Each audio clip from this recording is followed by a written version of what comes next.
Welcome, everybody. My name is Danielle Dion, and I am an organizer and activist with No Violence for Kids Canada. Today, we are answering some really important questions on how your organization can step up for kids.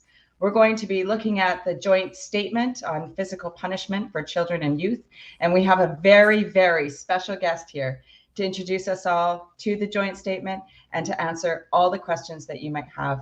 Please, down below, like, comment, and share, introduce yourselves, and have conversations that matter about physical punishment, violence, and children. And if you have any questions or you want to get involved, you can message us on Facebook. And you can also email us at noviolenceforkidscanada@gmail.com.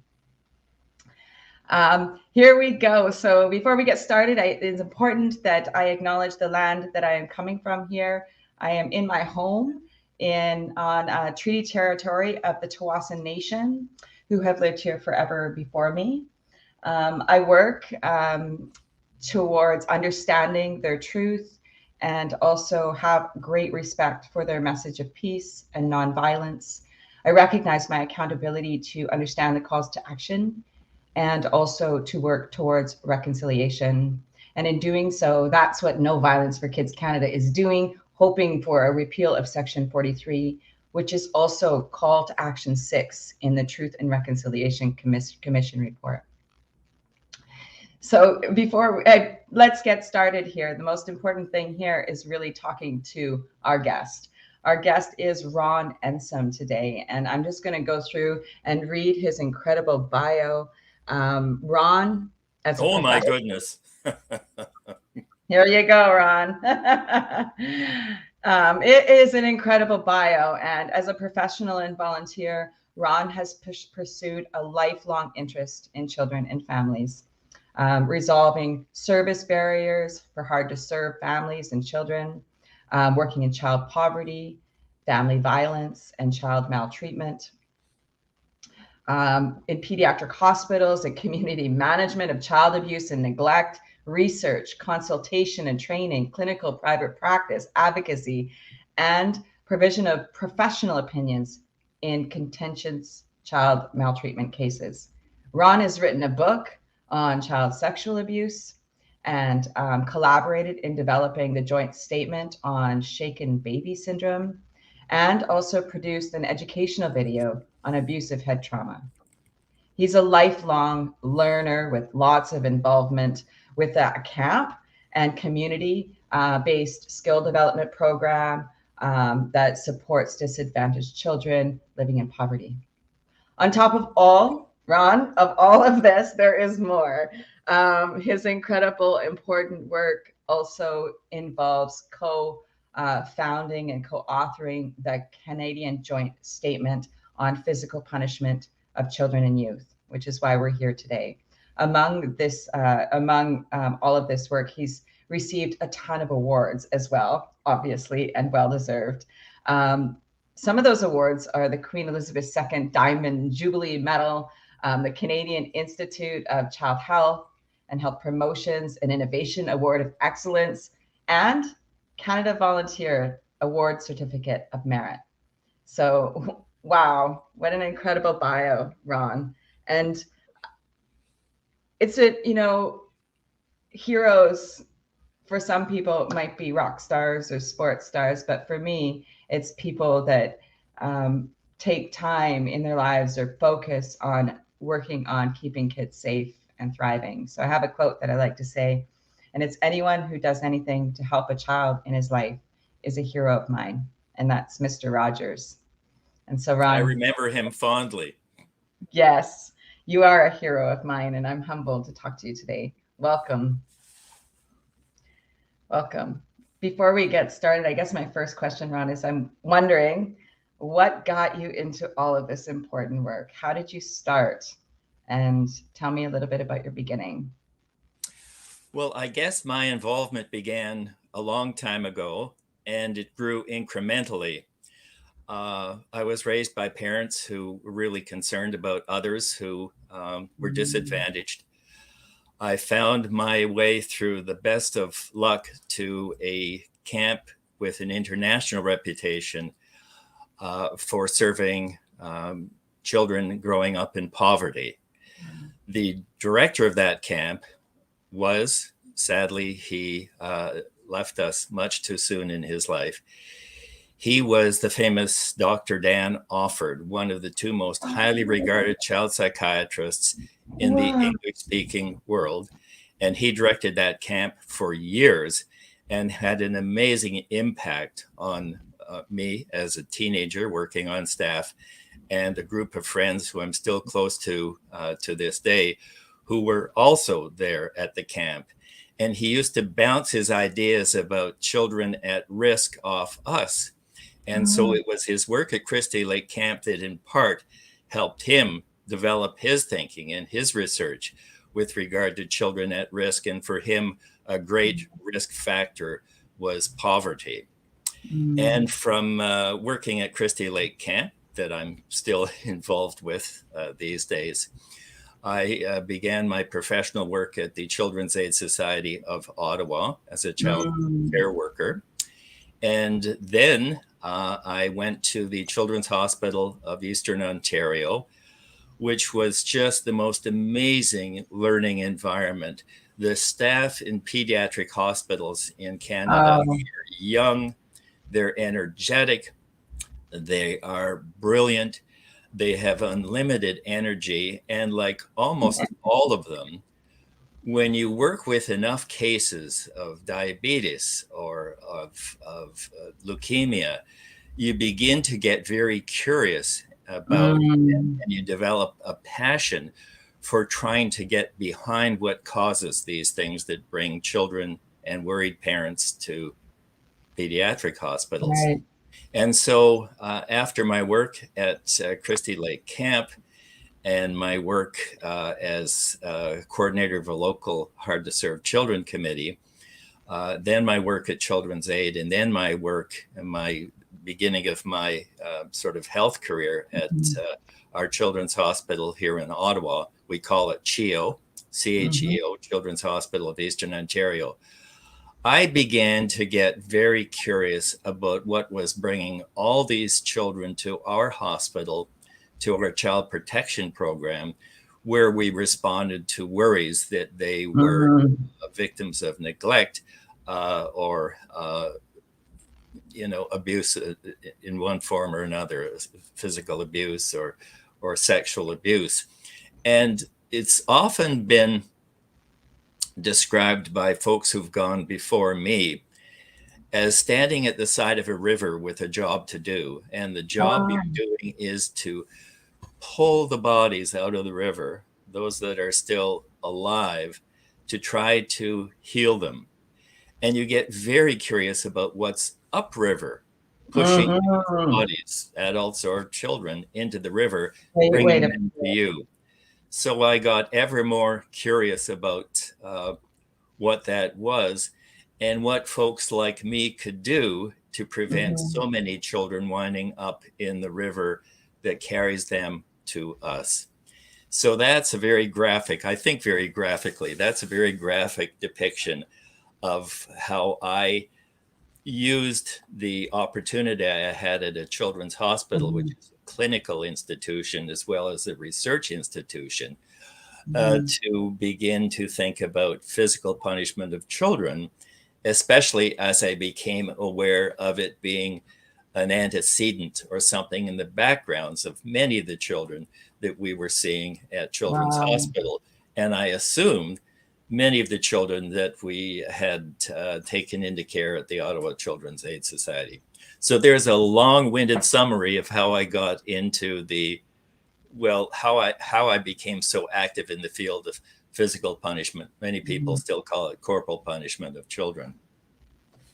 I'm hearing you, and when I'm hearing your stories, and it's first off really heartfelt, to be able to be on the side of a river and actually not just keep walking and picking up rocks Yes. and a rod. It's another thing to see, to see the pain or to see the need. So it takes somebody who's looking.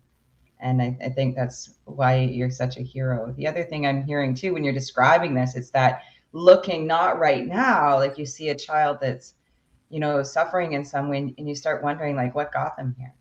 We know that babies are born beautiful, and like, it's, how does a child end up in a situation where you might need to protect them, in a country like Canada, right? So we're not talking about a third world country. We are describing Canada. Yes. um, yeah, that's something else. What do you think needs to be done to help these kids? Like, when you started focusing on physical punishment, I'm going to imagine it turned out that a lot of that was happening to many of the kids, it sounds like. Yes, indeed. Yeah, so the In number. fact, physical punishment is the most common form of violence that children around the world experience. That's been well established by the United Nations and other researchers who've done that kind of global research. And so it's not just a little thing that happens to some children, it's a big thing that happens to way too many children that is preventable. Yeah. And so one of the things we need to do is help parents understand, because most parents who would hit their child to discipline their child have no appreciation that it not only physically hurts, that's obvious, but it sets in motion a process of harm, especially if it's a common experience in the family.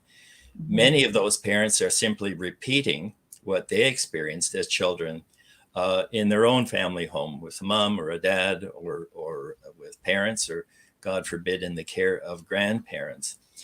And so the ultimate prevention is to help that all adults who have children and who will care for children understand that while children need discipline, they need discipline that respects their rights, respects their bodies, respects their spirits, and that positive discipline is what needs to be done, because all children, as all of us who are parents and grandparents know, all children need discipline, but it needs to work for good parental purposes. So education and law are the two major ingredients to reducing the belief that physical punishment is a useful experience for children, and to turning the tide, which is already beginning to recede, and so encouraging that the tide is beginning to recede on this issue. I can imagine it's encouraging. I know that you've been working as an advocate on this for years, and I hear you say, peace is not passive, right? Children do need discipline, and there is a way to do discipline that respects the rights of. I always say that discipline is about a parent who has self-discipline. So it's Yes. impossible to actually, even teach unless you have self-discipline, especially in a situation of stress. So without a protocol or a plan that the child knows ahead of time, that has been talked about, it's more at risk to turn into punishment.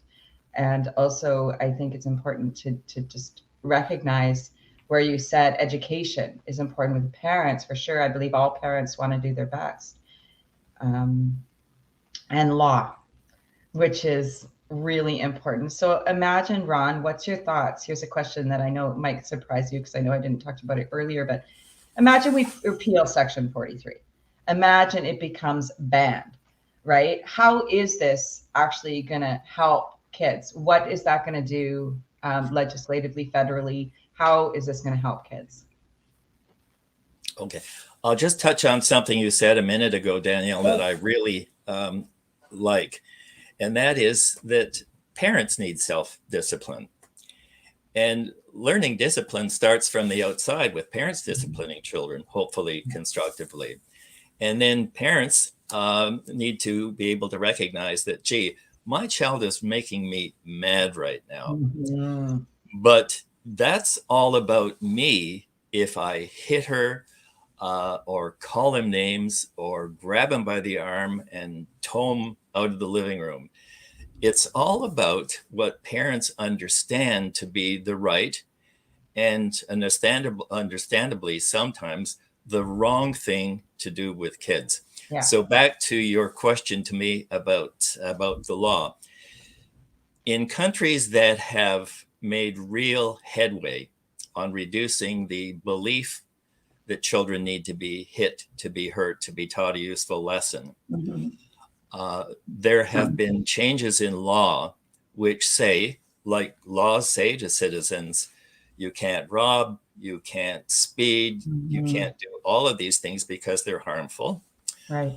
In countries that have wanted to really make inroads on reducing the physical punishment and thus the harm of physical punishment for children, they have done two things.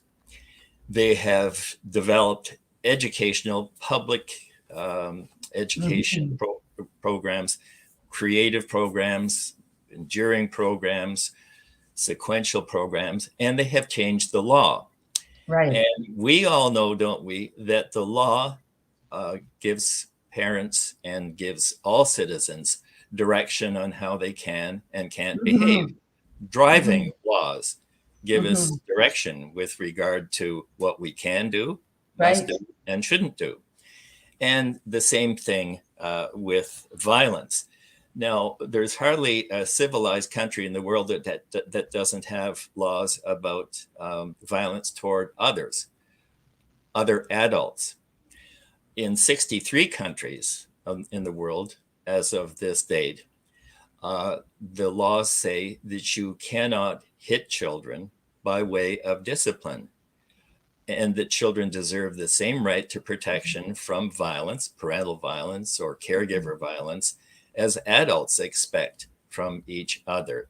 So we know two things now from the experience of other countries. One is that education makes a difference, but it can be a process that's accelerated or slowed by the absence or presence or absence of laws that say you can't do this. And we know that, for instance, here in Canada, the fact that we still have Section 43, which is an ancient statute that came from England, exactly, that where the public education says it's not good to hit kids, it's harmful.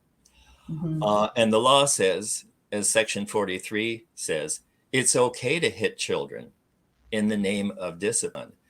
The law kicks the legs out from underneath the educational message. We've heard this from so many folks. Yes. So we need to get Section 43 out of our law books so that education doesn't have its legs kicked out from underneath it all the time. Love the way you're putting that. And I'm going to completely steal that, because people often ask, as an advocate for the repeal for Section 43, why? What does it matter? And I like it does. The law sets the tone, right? What matters most, it is our system. It's almost our country's value system on bottom lines and boundaries. This is how we set tones. And to me, it's almost funny that we're talking about discipline, because ahead of time, when we think about discipline for children, we have the expectation. This is the rule at home. This is what we do. We keep each other safe. And when we're in Canada here, we do not have that same tone. So I work with parents every day who are struggling with their children, even sibling rivalry or hitting at school. And I'm thinking, like, the parents don't want that, right? But I'm thinking, well, in our federal, criminal code, it's, so let's set a tone and make child protection from violence a bottom line, right? And it's super unfortunate that Canada is not one of those 63 countries yet. And I'm with you, Ron. So Section 43 repeal to royal assent ASAP. And let's get to the educational support piece. And Danielle, you just answered a question I was going to ask you about how you got involved in this. And clearly your professional experience opened your eyes and caught your ears about something that needed to be done upriver. Upriver, Ron. Absolutely. So yes, upriver. Exactly. So, just like you, I'm not as active, but for 20 years now, watching parents and children interact, and a rich career working with parents from all over. And that was it. Upriver. What's going on here? And it came often, the stories that broke my heart most were the stories where it came up about physical punishment, and it still does. So the people think that it's not happening because I don't know why they think that, but it is really still happening, and it is crucial. And I think it's immediate, and it's actually an emergency, especially with the pandemic. Yes, it is, because stress is the trigger for Mm-hmm. much child abuse, many forms of child abuse, physical punishment, actually sexual abuse. And Mm-hmm. so as stress levels rise, parents, caregivers lose patience, which is something we can all understand. And they sometimes regret to regrettable behaviors that can have a really negative impact on others around them, spouses and children. Absolutely. You know, I think, I don't know if you saw that on our post, but I posted a quote that said, you know, the first intervention for childhood mental illness needs to be how parents manage everyday stress. Yes, And it's so true. absolutely. So here I have this incredible book that was mailed to me by one of my heroes. I'm familiar Ron. with the cover. What's that? I'm familiar with the cover. Are you familiar with this incredible document? Well, this is the joint statement on physical punishment for children and youth. And this is an incredible piece of coalition work. That's how I see this, as far as, you know, social justice work. Um, Maybe No Violence for Kids Canada could be that public awareness piece, but without coalition work and action on that end of things, it's really, really difficult to get legislative change. So this is actually beautiful. And the joint statement on physical punishment of children and youth. How did this come together, Ron? Tell me about that. Well, like many good things, it started somewhere with somebody and a problem that needed to be addressed. It started at CHEO, our children's hospital Mm-hmm. in Ottawa, where staff were regularly alarmed by an escalating interaction between a parent and Mm. child. Parents are anxious, they bring their child to the hospital. A child is anxious because their parent's anxious and they're coming to a hospital. And something about the child's behavior is annoying the parent. And staff watch a parent becoming more and more frustrated and a child becoming more and more agitated. Right. And always wanted to intervene in a helpful way that wouldn't backfire on the child and would Yeah. hopefully help the parent feel respected and supported. That scene that I've described happens at children's hospitals and regular hospitals that see children every day in Canada. And it happens in shopping centers. The moment I say to Cool. groups, Yeah. shopping center scene, everybody has seen a parent and child and worried about what the parent might be about to do with the child then or when they got out of public view. And so our staff were asking, understandably, for assistance with this. And I remember when I was based at CHEO, uh, regular calls that security would also get Mhm. to get to the front of the hospital or a clinic or somewhere where there was something happening between a parent and child Yeah. that was scaring staff. And Mm. so we decided that because children's hospitals generally are very concerned about the wellness of children in their own communities and beyond, in this case, every community in Canada, we're always concerned about what will happen and what we can do about that. So Mm-hmm. children's hospitals are hotbeds of research. There are brilliant and energetic researchers looking at so many issues related to child health and harm. We decided at CHEO that we would review the evidence on the outcomes for children Okay. who experience physical punishment. Several good things happened.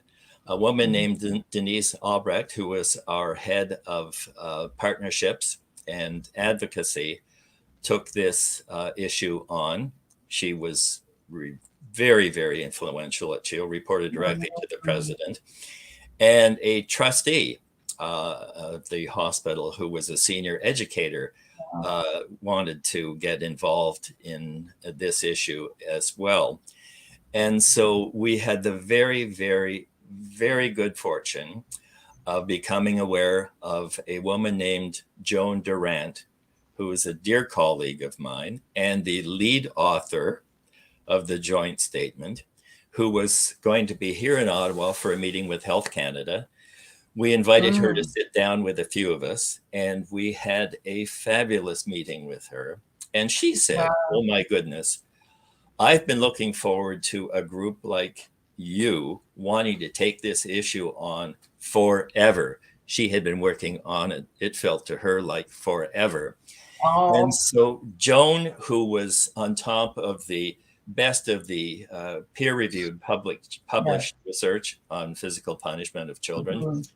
she and the rest of us and I decided we would write a document and call it the Joint Statement of Physical Punishment of Children and Youth. And that document, like three joint statements that went before it, Mhm. was a review of the best, as I keep saying, of peer Mhm. reviewed published research Okay. on some aspect of child health and harm.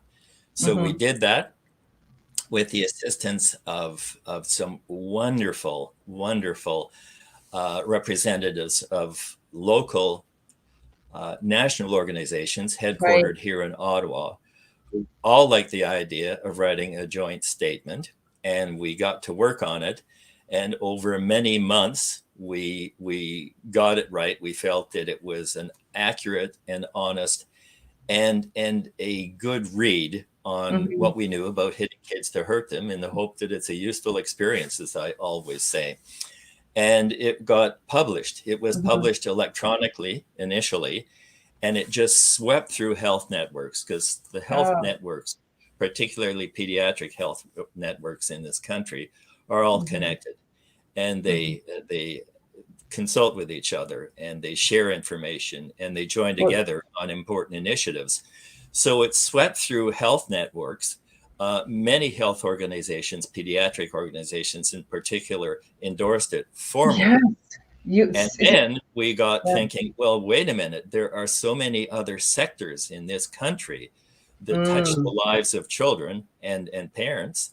Um, why don't we reach out to them? So we began to reach out to the Education Network, and Pam Kane, the CHEO trustee, who was a senior educator in Mhm. the province, she connected us up with all kinds of educational organizations, and we began to have conversations with them.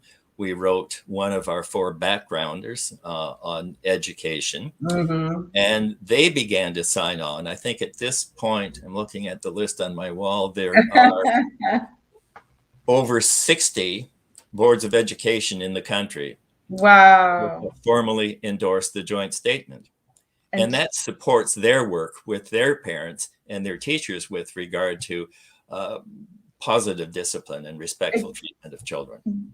just seeing the names on here brings me that kind of feeling of like, wow, because knowing these organizations support nonviolent discipline is just so exciting, considering, like yourself, being in the field for so long, you start to get a little bit jaded. So I see names here like Kids Help Phone, YMCA Canada, the BC Children's Hospital here, the Child Protection Unit in Vancouver, Boys and Girls Club of Canada, the Canadian Mental Health Association, my employer of Ontario, there. And then the Girl Guides of Canada has even signed on. These are some pretty big organizations, Ron. And I could imagine any organization, association being on this list. The benefit for an organization to join and this voice and to endorse the joint statement. How does that benefit an organization? Well, and you know, the mutual benefit is really the key point here. Mhm. The more influential organizations and representatives of organizations like you, Danielle, who have relationships with parents, and parents look to these organizations, and parents look to folks like you for guidance with their Mhm. children, that reduces, actually seriously reduces, once parents have figured it out, because the organizations they turn to for guidance have figured it out, it seriously reduces support for physical punishment of children and Right. actually the incidence of physical punishment of children. So organizations who we are inviting to consider endorsing the joint statement, if they find it worthy, will look at it and they will say, you know what, it's consistent with our mission, it's Yeah. consistent with our values, it Hmm. supports our work plan, and it's evidence based. It Hmm. really provides the evidence that for so long, so many representatives, so many professionals, and so many volunteers have had to have just assumed was there Hmm. because it makes such good sense to respect children, not hit them, to hurt them. So there's a benefit for an organization, there's a benefit for us, because Exactly. over time, the joint statement has become one of the primary, if not one of the leading instruments in Canada, vehicles in Canada for supporting conversations that used to be very, very hot about whether kids should Hmm. be caught or kids should be hit. And so the joint statement has become, in and of itself, a vehicle. And the more organizations that formally endorse it, the better, because those organizations usually say to their, their CEOs and their Hmm. senior staff, usually say to their boards, we think this would be helpful to our board of our board of education, or our recreational or sport group, Hmm. which leads me to say that when we moved from inviting some health groups that hadn't yet heard about the joint statement to thinking about the other sectors that touch the most children and parents, they were education, of course. And They were sport. sport. Sport Yeah. touches this, education touches every child in the Hmm. country sooner or later.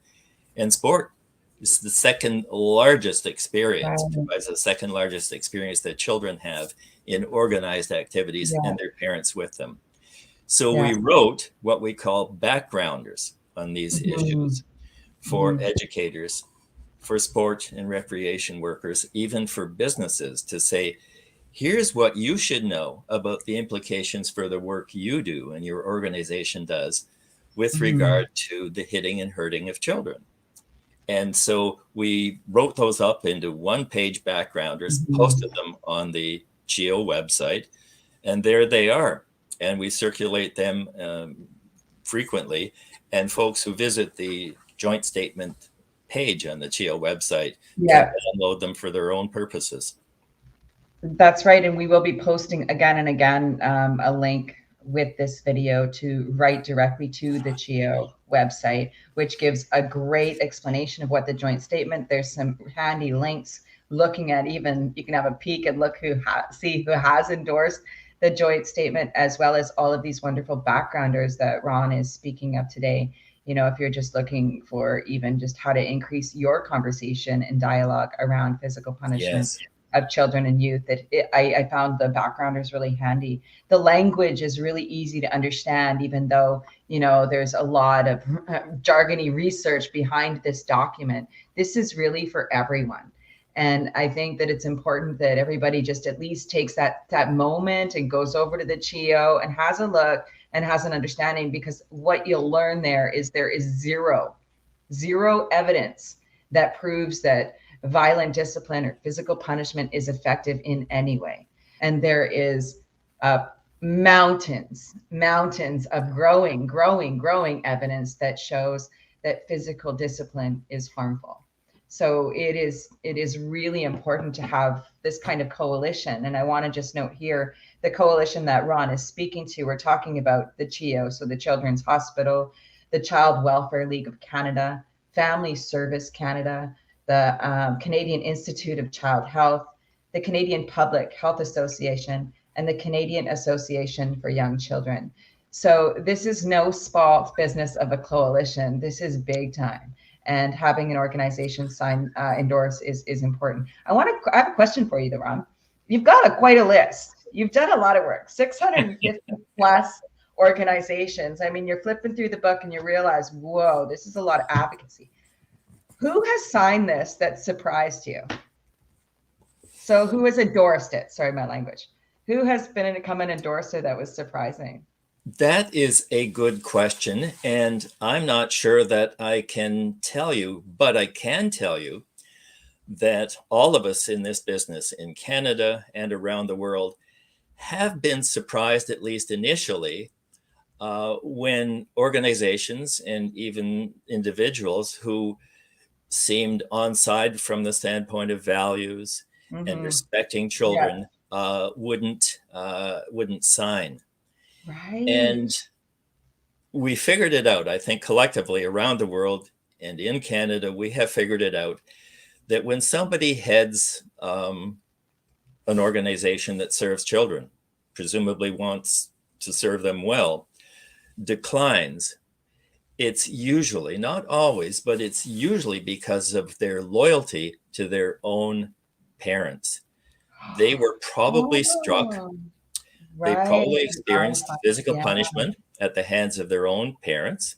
Mm-hmm. And all of us, or at least almost all of us, who Mm-hmm. have turned out okay, feel very, very loyal to our Mm-hmm. parents. So that's what lies behind Our folks who personal we story. encourage to reach out to their networks Right. to experience when they talk to somebody in Yeah. a sister organization who says no, we're not interested in that. And it's not Hmm. because their organization isn't on paper their values and mission and work plans. It's because they are feeling they would feel Mhm. disloyal to their own parents Yeah. in taking Mhm. part in an exercise which is trying to discourage Canadians from hitting children. Mhm. That's a really interesting. I'm surprised by your answer there. I thought you were going to say money, because like, oh, this organization won't, because they're worried about legal fees if one of Yeah, their people does. And we know that is also a case in some cases. But yeah, another reason to sign for organizations that do believe in it, so that we can get that education out there, right? It is important for us to recognize that we were parented in different ways in a different time, and it's okay to do things different. And just because we do things different doesn't necessarily mean our parents were bad. I really think so parents, true. it's it's so true. So thinking about in becoming an endorser, Ron, what is the steps to do that? Just one thing before I forget it, Danielle. The joint statement was published in 2004, and Okay. we don't often hear from people who are wondering how up to date it can be. Maybe that's out of politeness. But we had Mhm. planned to do a second edition. But in Mhm. light of the soaring rate of solid research on physical punishment of children, that we just didn't need to incorporate into a second Wow. document that would say the same thing as the original joint statement did. Mhm. We have participated and supported others who research in this area. Some of their published research is on the joint statement page on the CHEO Yeah. website. So the research goes on, it grows, it strengthens. Yeah. And there, as you said early on, Danielle, there is absolutely no evidence in any of the credibly performed studies of any longer term benefit to children from being hit and hurt by parents and other caregivers. And the research now is Yeah. simply incontrovertible Yeah. on the part by anybody who believes in science and evidence. I think that's the biggest point here. Is it's when you start becoming an advocate, you start reading the research or understanding it. It's overwhelming. It's not even there's no maybe this way or that way. It is 100% unequivocal that physical discipline Indeed. harms kids. Now And back to your question, yes, which how do we was do? how do you endorse the joint statement, or how do you bring the joint statement to the attention of colleagues at work There or you go. family Thanks for members? the reframe. Yeah. Well, it's quite simple. If you go to the CHEO website, CHEO, Yeah, it'll pop up probably as the first option on a Google yeah. search. You'll see the landing page or the main page of the CHEO website, and you Mhm. will see you can just type in search physical punishment or joint statement. It will take you right to the joint Mhm. statement page where you will see the joint statement itself and many resources. But the directions for endorsing are very, very simple. There's a form on the website that can be filled in and emailed Mhm. to the email address that is provided. People can possibly, well, people will, I guess, go to No Violence for Children, your Yeah, uh, yeah, your group yeah, on Facebook, and they will see the link to the joint statement. So it's dead simple or even ask how to endorse. I have many conversations, as does my colleague Joan Durant, with folks who are curious. They might have yeah. questions, or they just want to know how easily or how difficult it is to endorse. And some folks need reassurance, and this reassurance is provided right in the preface of the joint statement. There are Yeah. no financial obligations involved Okay. in endorsing the joint statement. There's only just a little energy in advocating within your organization Yeah. for endorsement, and there are no legal uh, consequences either. Organizations are free to create their own policy and to talk with their communities about what they think is good for kids. So there are none of these scary downsides to Mhm. endorsing a joint statement, as every organization might have wondered about when they were considering endorsing. So just to what I'm hearing you say, it's free. There's It's no free. reason. No, it's free. It's Um, simple. it's simple. It is a piece of education that is very, very much backed up by peer-reviewed, evidence-based research.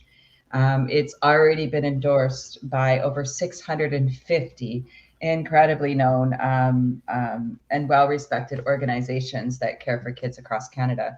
I also saw a list here, which I think is worth a mention, Ron, is organizations that have also stepped up that are international.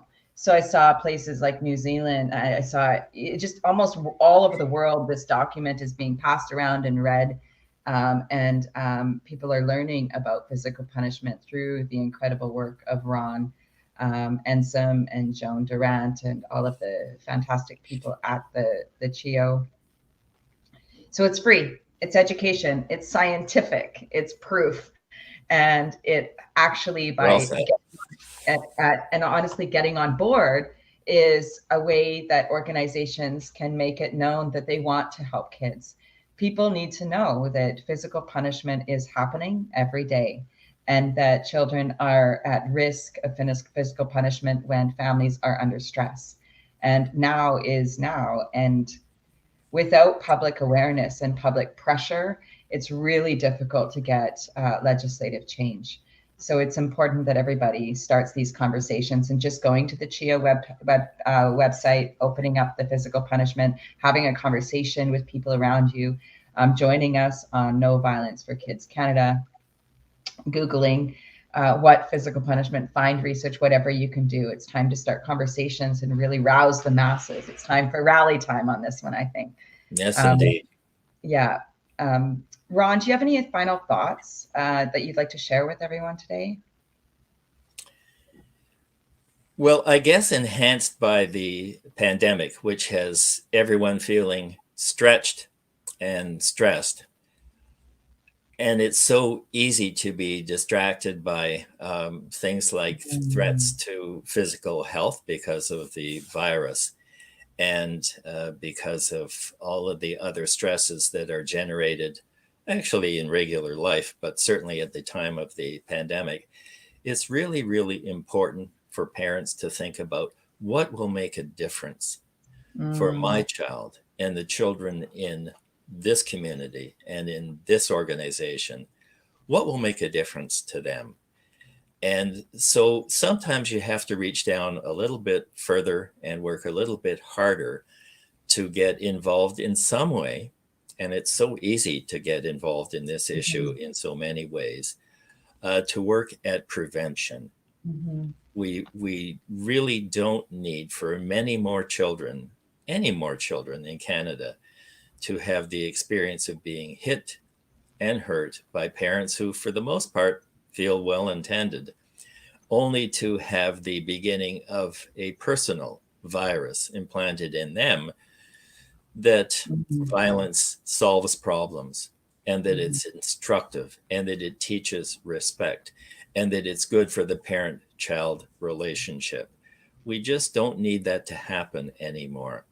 So, parents need to, and folks who work to support parents need to figure out, well, first of all, not get tired of this quest. So many people have been involved in this issue around the world and in Canada before me, and I've been at it for 20 some odd years. And we just need to stay with it. But we do need to help MPs and senators understand that the law needs to be changed. We simply need to get Section 43 out of the Criminal Code of Canada that supports hitting children to hurt them, to teach them in a parent's mind something useful. And that only in the end can senators sending a bill to the House of Commons, and only then can MPs in the House of Commons say, you know what, haven't been thinking much about this, but it makes sense. If this is such a negative experience for children and generates such physical harm and mental and spiritual harm and cost in this country, we need to Cost. get rid of this statute. It's well over 100 years old. It came to us from England. It doesn't serve any purpose whatsoever except to encourage people to believe that physical punishment is a good experience for kids. Well said. Well said, Ron Ensom. Well said. It makes sense when I hear your name come up around tables and people say he's so inspiring. And Mhm. I'm really grateful to have this time with you today. And thank you so much for being here and all of the work that you've done, like you said, for over 20 years to reduce violent discipline and harm for kids. And also, on the other side of that, thank you for all the work that you do in bringing joy and helping kids thrive, because that's And also important. thanks back to you, Danielle, and your teammate, Cale Campbell, for joining this journey with us and so many others across the Mhm. country, rolling up your sleeves and reaching down for energy when you might be tired, to some of us call it like rolling a big rock up the hill, trying to It get definitely Section is. 33 Yeah. repealed. But we will. We We will. will. Monday, I hope to be in Ottawa and buy you dinner, like I said I would, for all the things, but also to celebrate the repeal of 43. That's when we will finally meet face to face. That Thank would you, be Ron. wonderful. It will be wonderful. Thank you, everybody in Facebook land, on YouTube land, for joining us today. We hope that you have a better understanding of the joint statement on physical punishment for children and youth, and maybe a little bit more understanding on repealing Section 43. Please do message us on Facebook. And we'll ask any questions if you have a story that you want to tell, or maybe you're a professional that wants to come on and talk to me about how we can all work together to get this bill repealed. However it may be, please like, comment, share our work. Kids need this, and public awareness matters. Thank you, everybody, and have a lovely day. You too.